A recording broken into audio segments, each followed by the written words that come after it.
ဗျဒီ printer လေး A printer AB910 UB လေးပေါ့နော်ကျွန်တော်သူ့ကိုလေးလက်မ site invoice တွေဘယ်လိုထုတ်ရလဲဆိုတာကိုဒီဗီဒီယိုလေးနဲ့ရှင်းပြပေးပါမယ်invoice တွေထုတ်မယ်ဆိုရင် Android phone နဲ့ပဲရပါတယ်iPhone နဲ့တော့မရပါဘူးကွန်ပျူတာနဲ့လည်းရတယ်ပေါ့နော်အဲဆို Android tablet မှာကျွန်တော်တို့သူ Bluetooth ရင်စပေးမယ်ဟို setting ဒီ printer 001ပေါ့နော်ကျွန်တော်မှာအဟောင်းချိန်ထားမှုရရှိရပြီးတော့ကျွန်တော် embed လို့လိုက်မယ်ပြီးတော့ refresh လေးလုပ်လိုက်မယ် printer 001ပေါ်ပါရင် printer ပုံပေါ်မှာပြင်မယ်ပေါ့နော်ပြီးတော့ချက်ပေါင်းတစ်ခုပေါ်မယ်ပြီးတော့တုံညလေးတော့ပေးပြီးသွားပြီprinter 0စရင်ဝင်သွားပြီဆိုရင်တော့သူကဒီဆို raw pd raw pd နဲ့မချိတ်ခင်မှာကျွန်တော်တို့ invoice ထုတ်မယ်ဆိုရင် instant invoice ဆိုတဲ့ application ကိုထောင်ထားဖို့လိုတယ် instant invoice ဆိုတာကဒီမှာပေါ့နော်ဒီ application နဲ့ဒီဘက်က raw pd တွေနဲ့တွဲတော့မှာဒီတော့ invoice ထုတ်မယ်ဆိုရင်ကျွန်တော်တို့ instant invoice ကိုစစချင်း software အသစ်ဆိုဒီလိုတိုင်းပေါ်နေမှာပေါ့နော်အဲလိုကျွန်တော်တို့ logo လေးတွေလည်းထည့်လို့ရတယ်ပေါ့နော်ဘယ်မှာထည့်လို့ရတယ်ဆိုတော့business info setting မှာဒီမှာကျွန်တော်ကြိုက်တဲ့ logo လေးထည့်မယ်ပေါ့နော်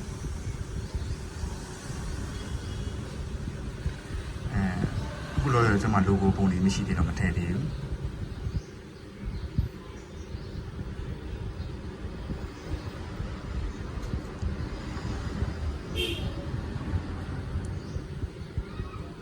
အဲတော့ကျွန်တော်ဒီ software အချက်လက်လေးပြောင်းမယ်ပေါ့နော်ဆိုင်ရဲ့နေပေါ့ဆိုင်ရဲ့နေမှာ B2 B နော် BOS ဘယ်မှာတရှိတာပေါ့လေးစာပေါ့နော်ဆိုင်လေးစာတွေကလို့ပေါ်မှာပေါ့နော်လာတာမျိုးနဲ့ဆိုလာတာမျိုးနဲ့ပေါ့ကျွန်တော်တောင်းကြလားနေ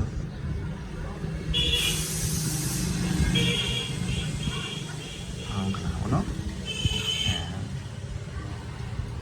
ဒီဆိုရင်ဒီမှာဖုန်းနံပါတ်ပေါ့နော်thanks for shopping is မြန်မာချက်နဲ့လုပ်မှာလား update တွေလုပ်လိုက်မယ်ဒါပြီး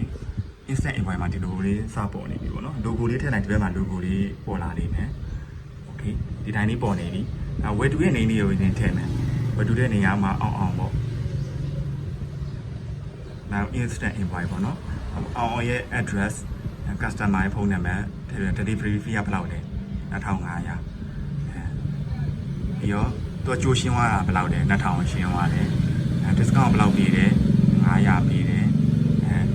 အဲ့ဒါတွေကကြိုက်တာလေးထည့်လို့ add item ပေါ့နော်သူဝယ်သွားတာပါလေးလဲဟို e-printer ပေါ့ဒီဟာ e-printer ဝယ်ပဲ e-printer ဝယ်ပြီ okay သူကတစ်ခုဝယ်တယ်တစ်ခုဘယ်လောက်ကျတယ်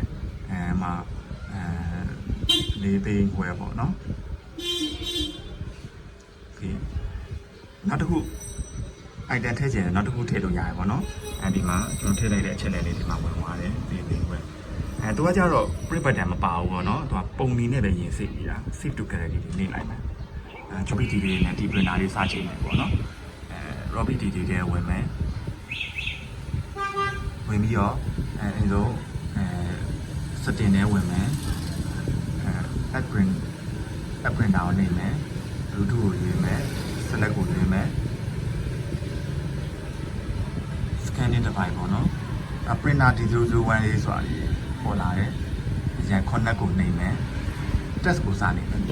test ကိုနေတဲ့ချိန်ကျဒီဘက်မှာနောက်တစ်ခေါက်နှိပ်လိုက်မယ်ပေါ့နော်edit word ဆိုပြီးတော့ထွက်သွားတယ်အချိန်ကျပြီးတော့အောက်လေးမှာ add printer လေးနှိပ်မယ်